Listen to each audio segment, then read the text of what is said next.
شرور أنفسنا ومن سيئات أعمالنا من يهده الله فلا مضل له ومن يضلله فلا هادي له أشهد أن لا إله إلا الله وأشهد أن محمدا رسول الله اللهم صل على سيدنا محمد الفاتح لما أغلق 160 اللهم صل وسلم وبارك على سيدنا محمد الفاتح لما أغلق والخاتم لما سبق ناصر الحق بالحق والهادي إلى صراطك المستقيم صلى الله عليه وعلى آله حق قدره ومقداره العظيم اللهم افتح علينا حكمتك ونشر علينا من خزائن رحمتك يا أرحم الراحمين وسخر لكل أحد بحق بسم الله الرحمن الرحيم أما بعد السلام عليكم ورحمة الله وبركاته. Al-Fadil, Tuan Imam, para jemaah muslimin rahmati Allah Subhanahu wa taala, alhamdulillah kita memanjatkan syukuran kita kepada Allah Subhanahu wa taala. Pada malam ini diberi lagi kepada kita ruang peluang untuk kita menyambung pengajian kitab Sifat 20, suatu pengenalan asas. InsyaAllah malam ini kita sambung lagi pada muka surat 160. Qala al-muallif rahimahullahu ta'ala wa nafa'ana bihi wa bi'ulumihi fid darain amin. Qala, katanya, sifat yang ke-8, iradah.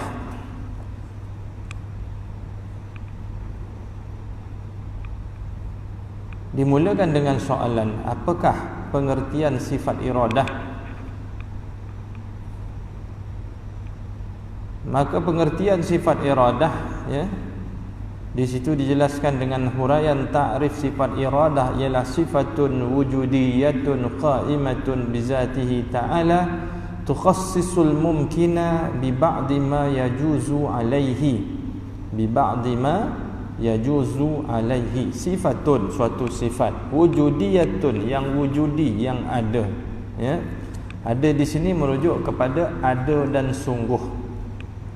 Qa'imatun, yang berdiri, ya, bizatihi ta'ala, pada zat Allah Ta'ala. Tukhassisul mumkina, yang menentukan mungkin. Apakah dia mungkin? Makhluk, ya. Jadi kalimah yang seerti dengan mungkin ini, ya, telah kita bahaskan menurut apa yang disusun oleh penyusun kitab ini, ya, iaitu kalau kita tengok, ya, dalam muka surat 49 yang lalu ada dijelaskan istilah-istilah untuk makhluk. Jadi mungkin itu, ya, ada 1 2 3 4 5 6 7, ya. Termasuk mungkin itu, yang seerti dengannya mungkin kira 1, yang seerti dengannya 6, ya. Jadi semua sekali 7 istilah, ya, yang membawa maksud makhluk. Jadi yang menentukan mungkin iaitu makhluk. Jadi makhluk ini ciptaannya Allah Subhanahu wa taala. Nah, ciptaannya Allah Taala. Jadi ya, ciptaan ini ditentukan oleh Allah Subhanahu wa taala. Maka dikatakan sifat ini, ya, menentukan mungkin dengan apa yang harus ke atasnya, bi ba'di ma yajuzu alaihi, ya, iaitu menentukan apa yang berlaku kepada makhluk sebelum dilaksanakan oleh kudrah Allah Subhanahu wa taala. Ya. Baik. Tambih. Apakah maksud Allah Taala menentukan sesuatu? Di sini didatangkan dengan 3. Yang pertama, dimaksudkan Allah Taala menentukan sesuatu dengan kemahuannya dan di bawah pemerintahannya, bukannya bermaksud Allah Taala berhajat atau mempunyai keinginan seperti yang difahami oleh sebahagian orang, kerana berhajat ini mustahil atas Allah Subhanahu wa taala. Ya. Jadi jangan faham sebegitu macam kita nak menentukan sesuatu, makna kita nak pakai apa, ya, nak pakai baju apa malam ni, nak pakai songkok yang mana malam ni, nak naik kereta ke, nak naik motor ke, nak jalan kaki, ya. Kita menentukan sesuatu itu kerana hajat kita padanya. Kita menentukan songkok, ya, kerana hajat kita nak pergi masjid, orang bersongkok, jadi kita berhajat, ya, untuk sama dengan orang lain. Kita berhajat nak pakai baju ni sebab baju menutup aurat kita, maka kita tak rasa malu. Jadi kita berhajat.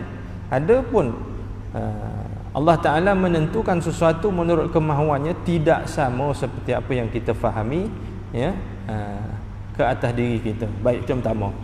Yang keduanya, Allah Ta'ala menentukan sesuatu terhadap makhluk. Contohnya menjadikannya lahir, meninggal, menjadikannya kaya, menjadikannya miskin, menjadikannya pandai, menjadikannya jahil, menjadikannya putih, menjadikannya hitam, menjadikannya sehat, menjadikannya sakit, menjadikannya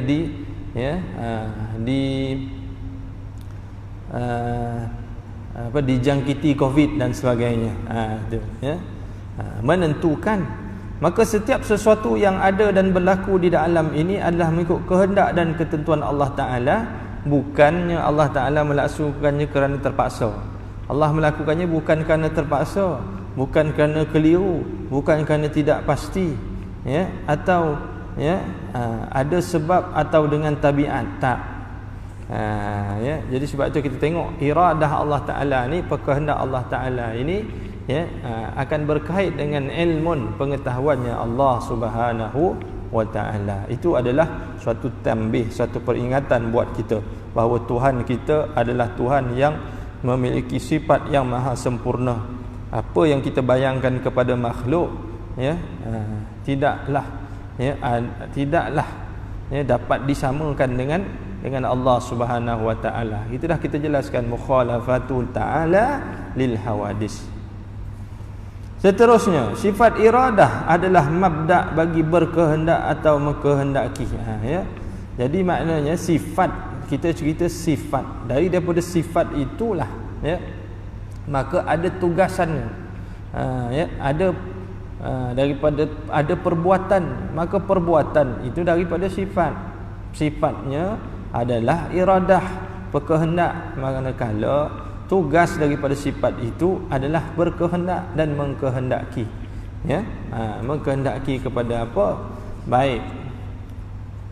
Sebab tu dikatakan matalib, matalib di sini, matalib di sini dikatakan bahawa sesungguhnya Allah Subhanahu wa Ta'ala bersifat dengan iradah.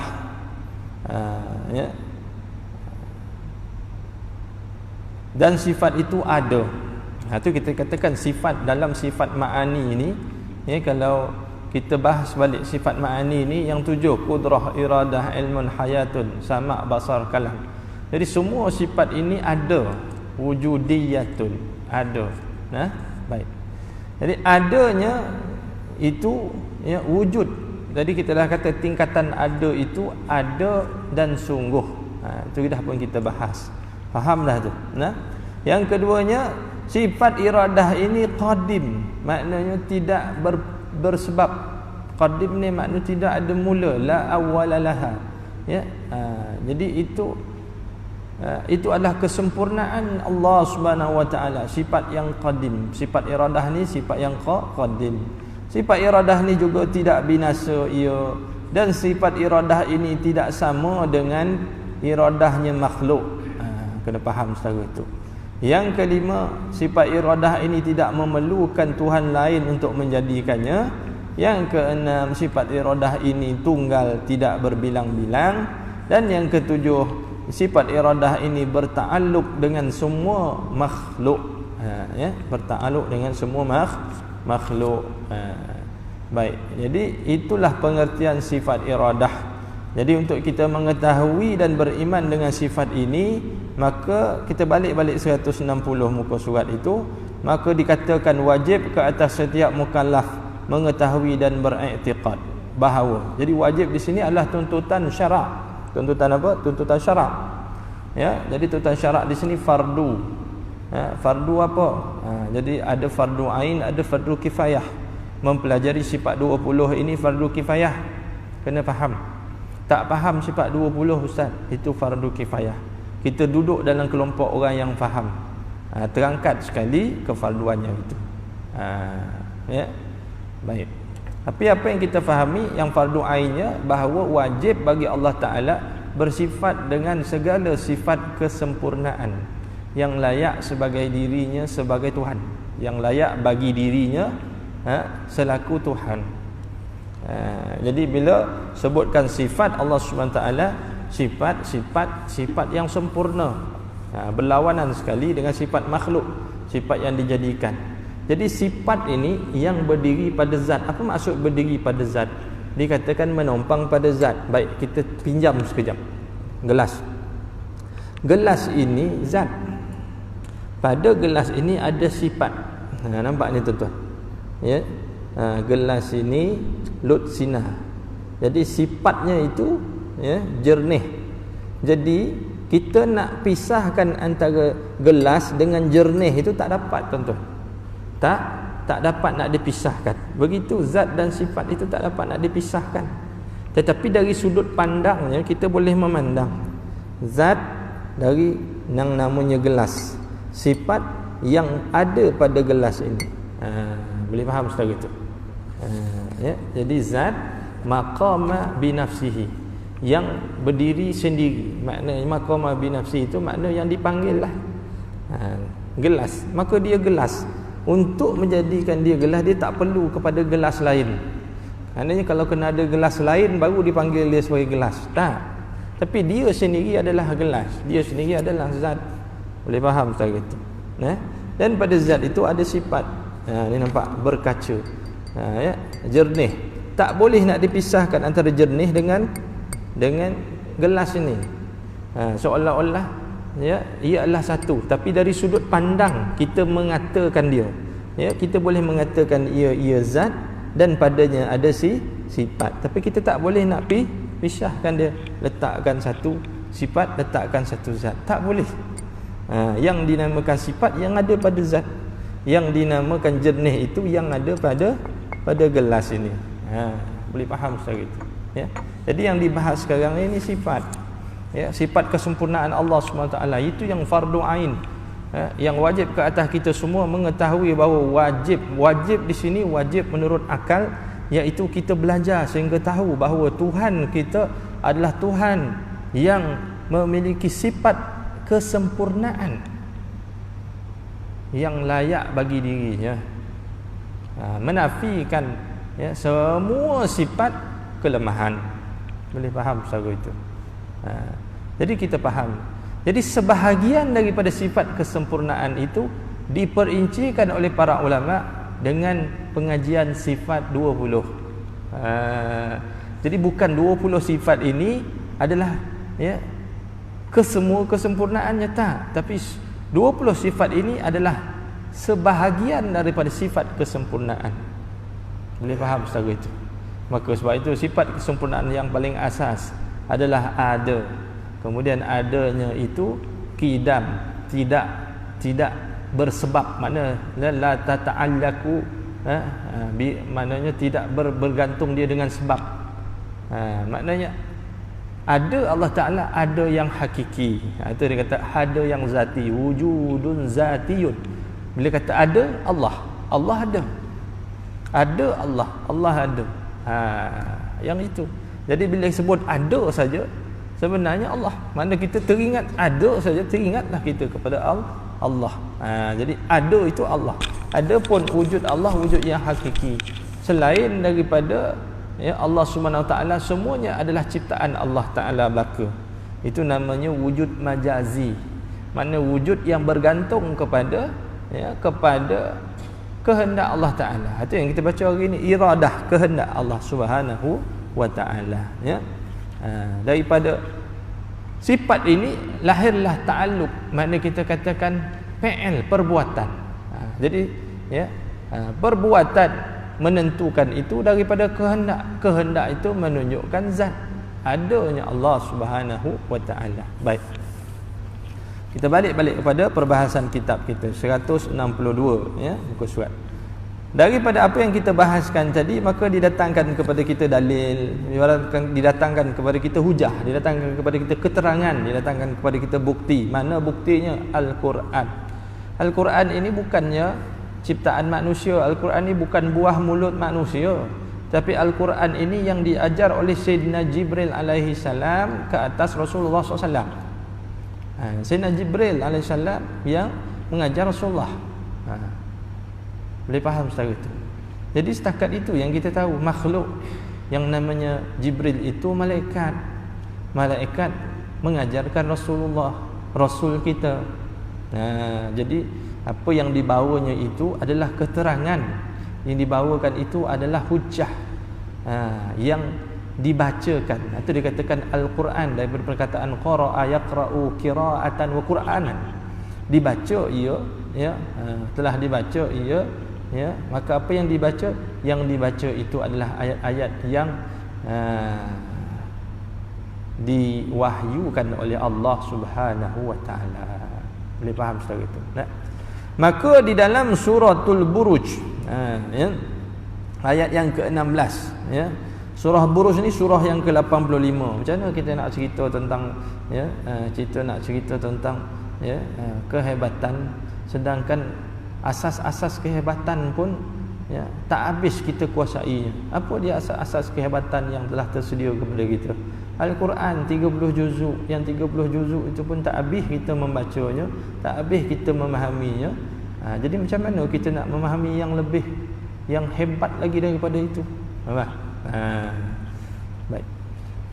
Dalam suratul Buruj ayat yang ke-16 firman Allah Taala, fa'alul lima yurid. Fa'al, yang berkuasa melakukan segala yang dikehendakinya. Sebab itu Allah Ta'ala berkehendak, maka Allah Ta'ala berkuasa. Makhluk tidak, ya, kita berkehendak. Apa yang kita kehendak hari ini, tuan-tuan? Kita kehendak, satu dunia kehendak untuk vaksin COVID-19. Mana kuasanya? Nampak? Tapi Allah SWT fa'alul lima yurid. Dia Tuhan, ya? Allah SWT adalah Tuhan. Jadi hidup kita bertuhan. Itu hidup bertuhan. Jadi kita memang hidup bertuhan. Itu menafikan orang yang menafikan Tuhan, ya, menidakkan orang yang mengatakan, ya, tak ada Tuhan, ya, orang yang ateis, orang yang tak percaya Tuhan. Kita nafikan dia. Kerana hidup kita ini hidup bertuhan. Hidup kita ini kerana, ya, kerana atas kehendak Tuhan. Tapi kehendak tadi yang dijelaskan tadi bukan kehendak hajat. Berbeza dengan kita. Adakah Allah menciptakan kita untuk berhajat kepada kita? Nak kita taat, nak kita, ya, tak. Jadi kita kena faham. Nak faham, kena mengaji, kena belajar. Nak belajar, tulis zaman, panjang masanya, kata Imam Syafi'i, ya, rahmatullahi alaihi. Jadi tak bolehlah kita nak belajar hari ni, belajar hari ni nak faham. Sedangkan kalau kita nak makan pun, nak tanam pokok, hari ni kita tanam, kena tunggu dia besar. Dah tunggu besar, dah keluar buahnya, kena tunggu dia masak. Dah tunggu masak baru boleh kita ambil. Jadi begitu sunnahnya. Macam tu kita mengaji, mengaji sikit, nanti lama-lama dia akan, ya, tumbuh dia akan, ya, dia akan matang. Sebab dikatakan mengaji kena lama. Orang hari ni baca internet dah rasa alim. Itu masalah. Ya.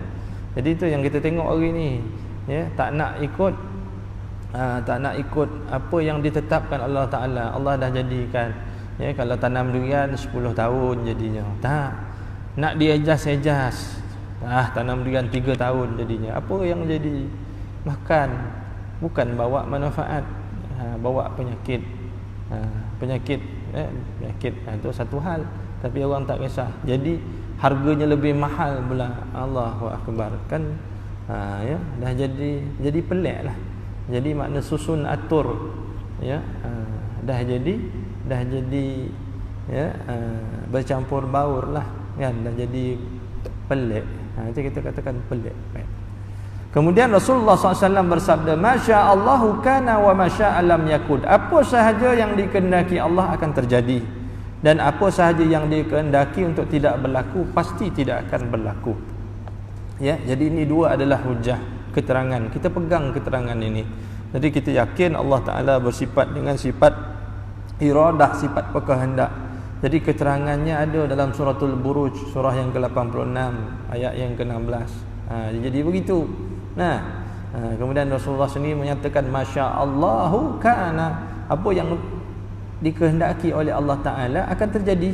Wa ma syaa lam yakun. Ma nafi, apa yang tidak dikehendaki oleh Allah Ta'ala, lam yakun, tidak akan berlaku. Boleh faham tak itu? Baik, ijma'.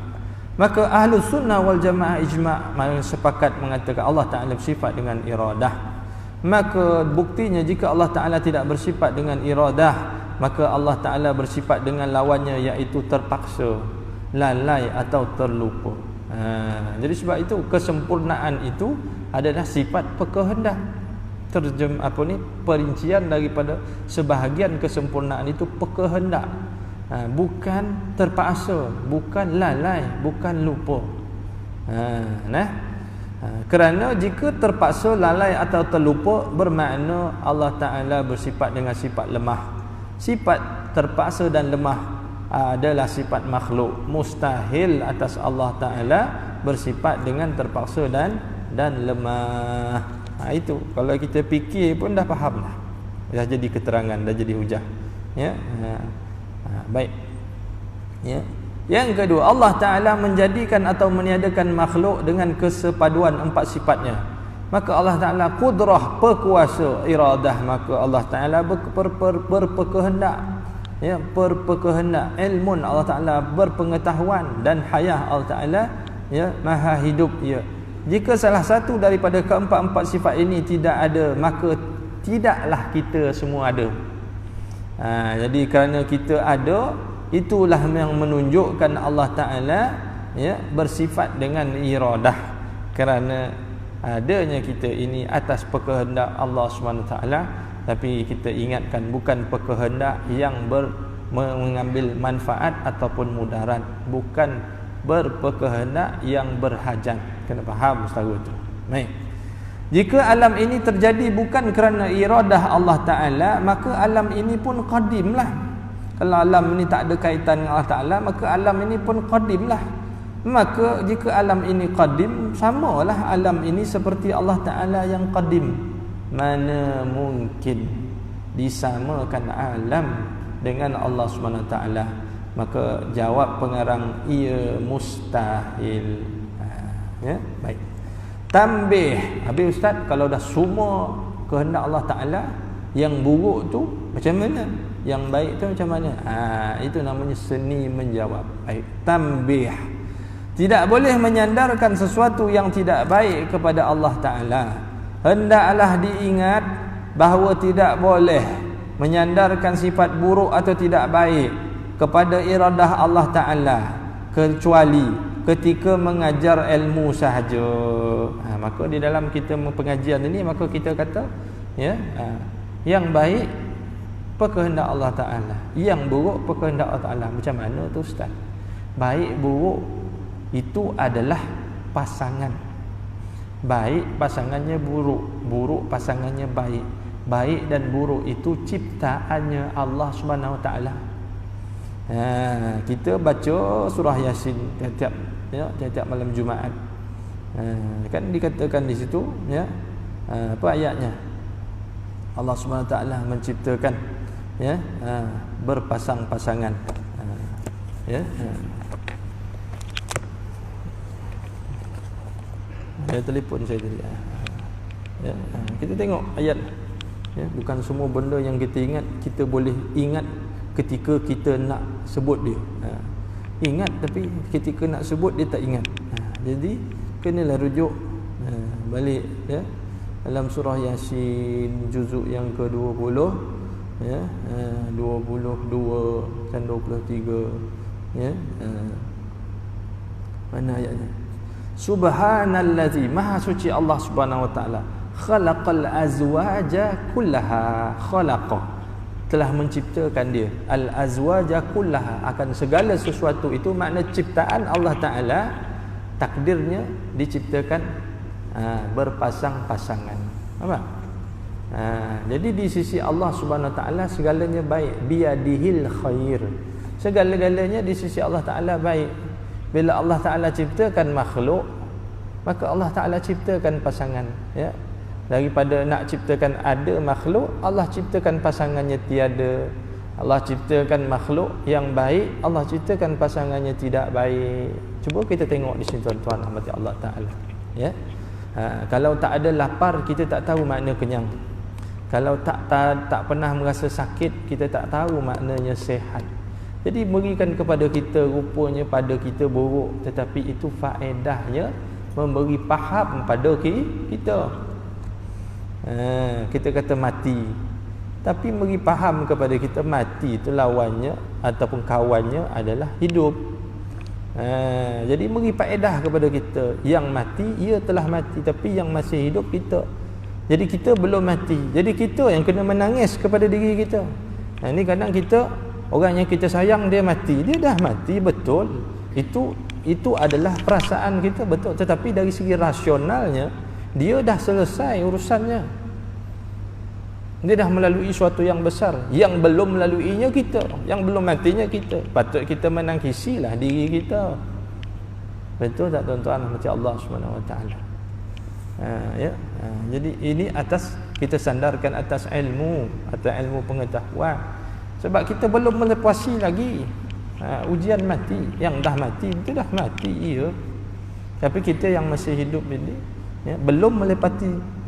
Jadi sebab itu kita berdoa, Allahumma ja'alil hayata ziyadatan lana fi kulli khair. Ya Allah, jadikanlah hidup aku ini ziyadatan lana fi kulli khair, sebagai ziyadah, sebagai kita katakan apa, masuk duit banyak-banyak ni panggil apa, pelaburan. Jadikanlah hidup ini pelaburan kebaikan buatku, ya Allah. Waj'alil mauta rahatan lana min kulli syarr. Jadikan mati itu tempat rehat dari segala kejahatan. Jadi dunia ini kita katakan jahat, tetapi dalam kejahatan itulah kita menabung, kita melabur untuk kebaikan. Sebab Allah Ta'ala ceritakan kejahatan, kita tahu yang itu jahat, itu kita tak pilih, yang kita pilih baik. Jadi yang jahat itu dijadikan sebagai sempadan, kayu ukur, yang kita pilih baik. Jadi jadikan hidup ini, ya Allah, waj'alil hayata ziyadatan lana. Jadikanlah hidup kami ini sebagai penambah kepada segala bentuk kebaikan. Macam mana nak tahu baik kalau tak kenal yang buruk? Jadi tahu yang buruk, tahulah nilai baik, tinggalkan buruk. Pepatah Melayu kata, yang buruk jadikan sempadan. Maknanya jangan masuk. Dah sempadan, dah tahu dah, yang ni buruk tak elok. Jadikan dia sebagai sempadan. Yang baik jadikan dia teladan. Yang ni baik, jadi kita nak berusaha untuk membuat dia. Itu panduan kita ni hidup, mencari yang manfaat, menjauhi yang mudarat. Itu kita, ya. Yang itu, ya. Mana kita tadi? Jadi kita cerita tadi, ya, baik buruk. Jadi kita rasional lah, kita berbaik sangka kepada Allah Ta'ala. Maknanya Allah Ta'ala ciptakan kita, maka kata para ulama, tanda syukurnya kita kepada Allah Subhanahu Wa Ta'ala adalah mengekalkan baik sangka kita kepada Allah Ta'ala. Jadi sekalipun pada penilaian kita buruk, tetapi apakah hikmah keburukan itu? Dia menunjukkan kepada kita yang baik. Tak kerana buruk, tak tahu kita yang baiknya. Nampak? Hikmahnya di situ. Ini tak, yang buruk makin kita buruk-burukkan, ya. Sedangkan ini bukan yang buruk itu disuruh untuk kita pilih, tapi yang buruk itu kita jadikan sempadan hidup. Yang itu nampak dia buruk, nampak perangai orang lain kan. Orang pun viral, anak-anak ni viral dekat luar negeri, ya tak? Laki perempuan, anak-anak muda ni, ya, viral bercium laki dan perempuan. Itu kan buruk. Tidak. Anak-anak kita pun di sekolah, ya, dek kena kawan cabar, kau tak berani, kau tak berani. Jangan cakap aku tak berani, aku berani buat. Dia pun bercium lelaki dengan perempuan. Itu kan buruk, bukan untuk diikut. Nampak? Kalau kita dah tengok yang buruk tu di luar negara, balik sini jadi buat apa? Balik sini tahulah kita yang tu buruk, jangan kita buat kat sini. Cerodiklah sikit. Benda yang buruk yang dah ditunjukkan kepada kita nampak, kita dah tahu benda tu buruk, jadi jadikan dia sebagai sempadan, jangan buat. Itu kita tak faham. Bila rosak pertimbangan kita, bila dia jadi viral, benda yang buruk jadi viral, makin diikut pula. Mana pertimbangan kita? Sebab kita hidup bertuhan. Allah ciptakan kita, ya tak? Kebaikan tu untuk diri kita, keburukan tu juga untuk diri kita. Jadi pilihlah yang baik. Buat apa pilih yang buruk? Nampak? Ya. Jadi hendaklah diingat bahawa tidak boleh menyandarkan sifat buruk atau tidak baik kepada iradah Allah Ta'ala kecuali ketika mengajar ilmu saja. Contohnya, seperti dikatakan, Allah secara hakikat mengkehendaki Fir'aun menjadi kafir, atau Allah secara hakikat yang menjadikan monyet. Betul lah kehendak Allah Ta'ala menjadikan Fir'aun, tapi Fir'aun itu dijadikanlah kepada kita sebagai sempadan. Jangan jadi macam Fir'aun. Itu sebab Allah SWT tidak ditanya. Kita tak menanyakan perbuatan Allah Ta'ala. La yus'alu amma yaf'alu wa hum yus'alun. Sebab kita yang akan dihitung di hadapan Allah Ta'ala. Kita yang akan ditanya, masa hidup kau kemarin macam mana keadaan kau? Allah tidak ditanya kerana dia Tuhan. Boleh faham secara itu. Jadi kita hidup bertuhan. Iyyaka na'bud, ya Allah, aku mengakui kerjaku adalah menyembahmu. Kerana itu kelemahanku hanya engkaulah yang yang membantuku. Boleh faham secara itu. Jadi bila kita tahu ma'rifatullah dalam arti kata ma'rifatul burhaniyah, boleh kita bercerita, ya, kita bertuhan, ya Tuhan. Bagaimana Tuhan? Tuhan kita adalah yang bersifat. Sebab kita nak cerita zat, kita tak tahu, tak sampai. Maka para ulama membawakan kepada kita, ya tak? Apa yang ada pada zat sifat. Maka setara yang kita boleh katakan, setara yang boleh kita cakapkan, setara yang boleh kita huraikan adalah sifat, bukan zat. Nampak? Jadi kita boleh mengikut kata ulama sifat. Daripada sifat menunjukkan af'al, perbuatan Allah Subhanahu Wa Taala. Daripada perbuatan menunjukkan hasil. Menunjukkan apa? Hasil. Jadi hasil itu menunjukkan ada perbuatan. Contoh, kita kuliah maghrib menggunakan pembesar suara. Keluar sampai ke jalan raya sana. Adalah orang yang tak dikenali lalu jalan raya. Dia pun dengar, masjid ada suara orang bercakap. Jadi dia tahu dah kalau bercakap mana beri kuliah. Jadi apa yang dia dengar itu adalah hasil bercakap. Nampak? Jadi daripada situ dia tahu ada yang bercakap. Jadi siapa yang bercakap? Jadi begitu jugalah kita. Kita ini diciptakan. Maka siapakah pencipta kita? Jadi bila kita ini adalah hasil ciptaan, maka ada perbuatannya apa? Perbuatan mencipta. Maka perbuatan itu milik Allah Ta'ala. Boleh faham setara itu? Jadi kita tahulah hidup kita bertuhan, maka kita ini hasil perbuatan Tuhan. Maka perbuatan Tuhan menunjukkan sifat Tuhan. Sifat Tuhan menunjukkan Tuhan Allah Subhanahu Wa Ta'ala. Jadi menguatkan lagi kita bertuhan hidup kita. Boleh faham setara itu?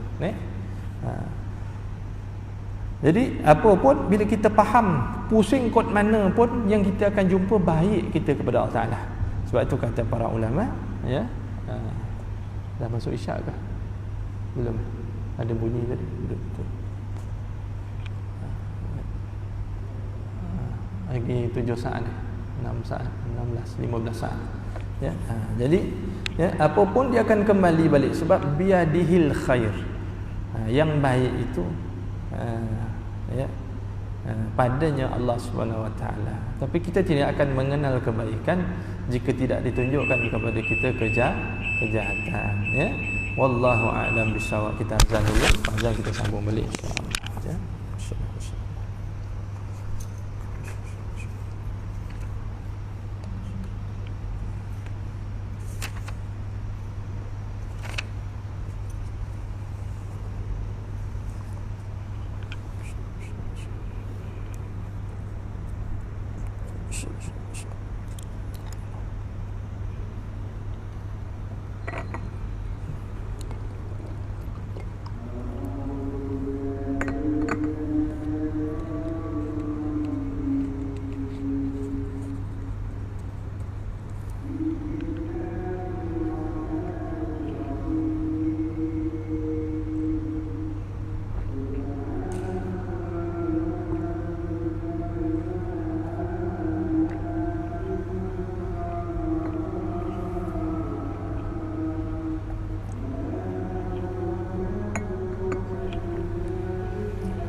Allahu akbar, Allahu akbar.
لا إله إلا الله.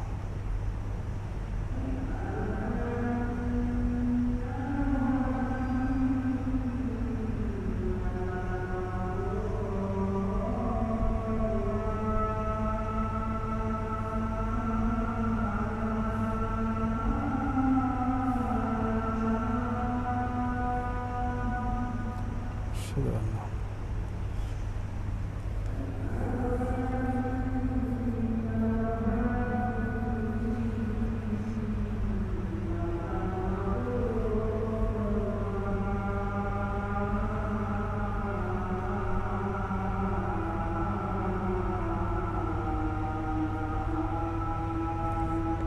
أشهد أن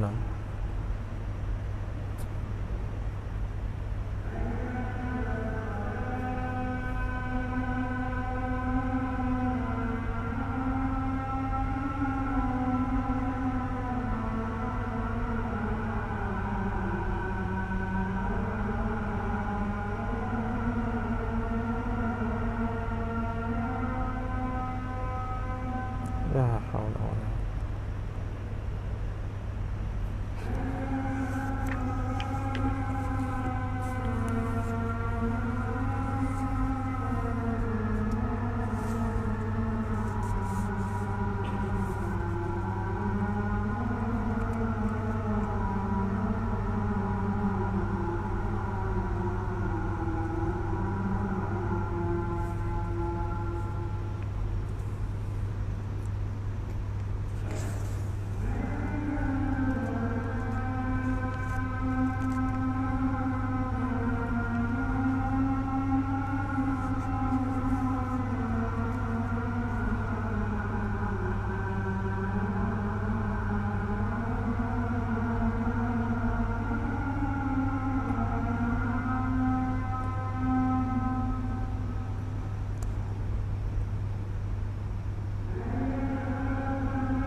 قوة.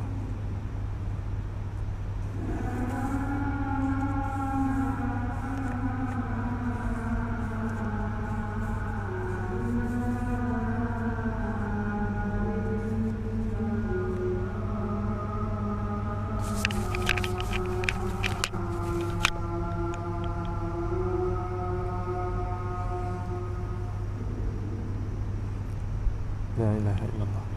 اللهم رب هذه والصلاة لكم آتي سيدنا محمد الوسيلة والفضيلة وبعثه اللهم مقام المحمود الذي وعدته وك لا تخلف الميعاد.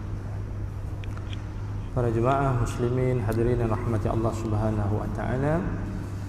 Maka lanjutan daripada ini ya, dikatakan di bawah itu ya, bahawa apa sahaja yang diadakan dan tidak diadakan oleh Allah Subhanahu wa taala adalah mengikut kehendaknya. Ya, iradah Allah Subhanahu wa taala. Jadi penting untuk mengetahui bahawa apa sahaja yang diadakan dan yang tidak diadakan oleh Allah taala ya, ini nota kaki 237 muka surat 165. Ya, saya bacakan. Apa sahaja yang diadakan dan tidak diadakan oleh Allah Ta'ala adalah mengikut kehendaknya. Kehendak di sini mengikut sifat iradahnya.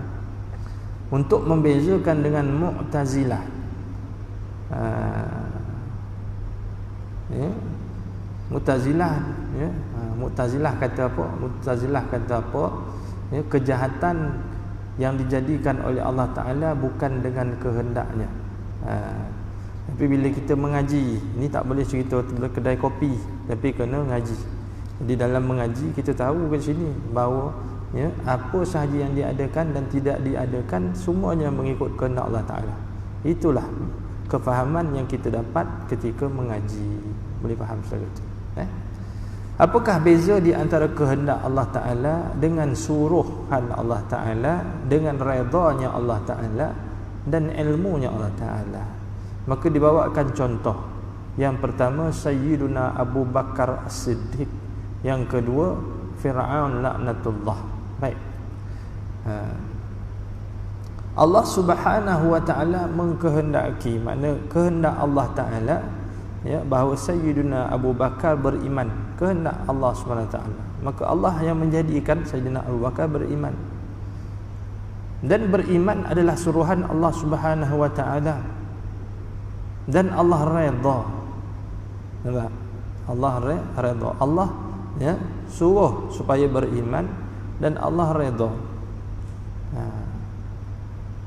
Kenapa Sayyidina Abu Bakar tidak kufur? Kerana Allah Subhanahu wa taala tidak mengkehendaki Sayyidina Abu Bakar kufur. Dan Allah Subhanahu wa taala tidak menyuruh manusia melakukan kekufuran. Bahkan Allah Taala tidak redha terhadap kekufuran. Boleh faham setelah itu ya, kehendak, suruh dan redha. Baik, kita beralih kepada Fir'aun. Fir'aun laknatullah, kufur dia kepada Allah Ta'ala ya. Allah tidak menyuruh manusia kufur seperti yang kita katakan tadi, dan Allah tidak redha kepada mana-mana makhluk yang kufur. Tetapi kufurnya Fir'aun atas kehendak Allah Ta'ala. Kita kena faham, atas kehendak Allah Ta'ala kufurnya Fir'aun. Tetapi Allah tidak menyuruh manusia untuk kufur, dan Allah tidak redha manusia itu kufur kepadanya. Jadi buktinya ya, apabila Allah menjadikan Fir'aun itu kufur, bermakna kufurnya itu tidak memberi mudarat kepada Allah Subhanahu wa taala. Allah menjadikan Sayyidina Abu Bakar imannya itu tidak mendatangkan manfaat kepada Allah Subhanahu wa taala. Kerana Allah menciptakan makhluk beriman ke dia, kufur ke dia bukan atas mengambil faedah, kerana dia Tuhan, terkaya Allah Ta'ala. Kita dah sebut dah kan, qiyamuhu binafsih, terkayanya Allah Subhanahu wa taala, maka Allah tidak berhajat kepada makhluk. Kerana sifat Allah Subhanahu wa taala, keagungannya, kesempurnaannya ya, ya, kecantikannya ya, jalaluhu wa kamaluhu wa jamaluhu, maka Allah ciptakan dengan Allah zahirkan kasih sayangnya, maka Allah ciptakan makhluk. Nampak? Zahir kasih sayangnya Allah ciptakan makhluk. Kerana Allah terkaya ia ya, qiyamuhu binafsih, terkaya ia. Baik. Begitu juga Fir'aun, dia kufur. Allah suruh manusia itu beriman ya. Allah tidak redha manusia itu kufur ya. Tetapi Allah tidak menjadikan Fir'aun itu beriman, kerana Allah tidak mengkehendaki akan imannya Fir'aun. Maka di sinilah didatangkan firman Allah Subhanahu wa taala dalam juzuk yang ke-17, surah yang ke-21, suratul Anbiya pada ayatnya yang ke-23. A'udzubillahi minasyaitonirrajim. La yus'alu amma yaf'alu wa hum yus'alun. La, tidak ditanya apa yang Allah buat. Dia Tuhan, tak ditanya dia. Tak ditanya dia. Siapa berani nak menanya dia? Dia Tuhan. Amma yaf'alu, akan apa yang dia buat. Wahum yus'alun, tetapi beringatlah yang akan ditanya kamu wahai makhluk. Nampak? Ya, jadi tahulah kita kedudukan kita bila kita menyatakan kehendak Allah Taala dalam maksud ya mengaji ilmu tauhid ini. Memang pada hakikatnya segala yang ada atas kehendak Allah Ta'ala, segala yang tiada, ya, tiadalah Allah berkehendak padanya. Jadi fahamlah kita dalam kehendak ya adanya suruhan dan adanya redha Allah Subhanahu wa Ta'ala. Maka disitulah datangnya qada dan qadar. Muka surat yang terakhir 166. Makna qada adalah kehendak Allah Ta'ala terhadap sesuatu sejak azali. Maksudnya ya kehendak Allah Ta'ala ini ya kehendak yang qadim. Makna kehendak itu sifat, kehendak itu sifat ada pada zat. Maknanya kehendak itu menunjukkan dia Tuhan. Boleh faham secara itu. Maka apa yang Allah adakan ini yang berkadaran, maka berkadaran ya, kufurnya berkadaran, imannya berkadaran ya, hidupnya kita berkadaran ya. Ini adalah apa yang ya dikadarkan ya. Itu maksud qadar. Yang tadi qada, mana dalam segala kehendak apa yang dikehendaki Allah Taala, dalam erti kata kita faham ya, bukan kehendak itu sama seperti kehendak kita, kerana kehendak kita mengambil manfaat atau menolak mudarat. Tapi tidak bagi Allah Taala, semuanya adalah ya kesempurnaan sifatnya sahaja yang ditajallikan. Ya, baik. Jadi itulah makna qada dan qadar ya.